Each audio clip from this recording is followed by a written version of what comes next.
About 3 in 1,000 babies are born deaf. At the Carel Toit Centre, under the patient guidance of teachers and staff like Auditory, deaf children learn to speak. So it's called the auditory verbal method, which means you first have to listen and then you can speak. So in order to listen, you need good amplification, which either means hearing aids or a cochlear implant, maybe a Baha, which is a bone conductor. And then through this amplification, you can hear sound. And then when you hear sound, you hear words. After completing the preschool phase at the centre, children enter the grade 1 to 3 classes where they follow the mainstream curriculum.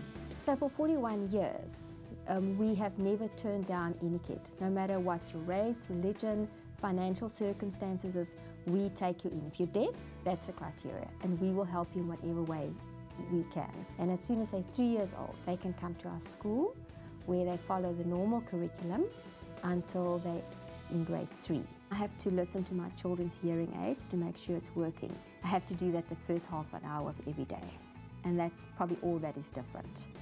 But the classroom, as you can see, we have carpets on the floor. This is a soundproof classroom.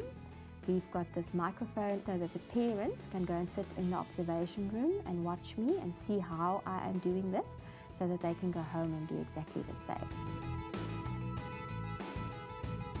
The centre doesn't teach youngsters sign language. Children are fitted with specialised hearing aids as soon as possible.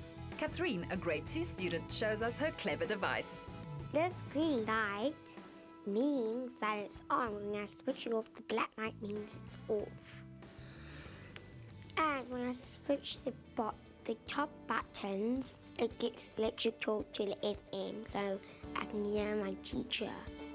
It's of great importance that hearing loss be detected as early as possible after birth. Otherwise, it's very hard for the brain to develop spoken word skills.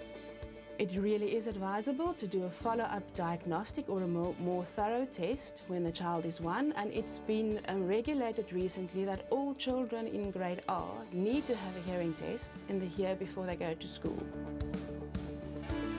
Did you know less than 4% of deaf children in South Africa have a deaf parent? That's why the centre also provides support to mothers and fathers. At the Carel Toit Centre, I'm an early interventionist, and I help parents to teach their deaf children to listen, initially to understand what deafness is and how it impacts on the family, how to manage the technology, and then to guide them how to fit this into their daily lives.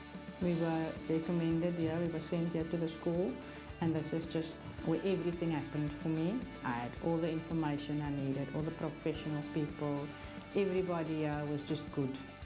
There's no limit to what they can do. We've got many, many success stories. In fact, I would say we've got 100% success stories, but because what do we want?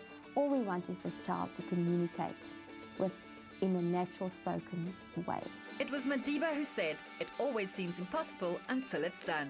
We applaud the work of the teachers and the parents of the Carel Toit Centre.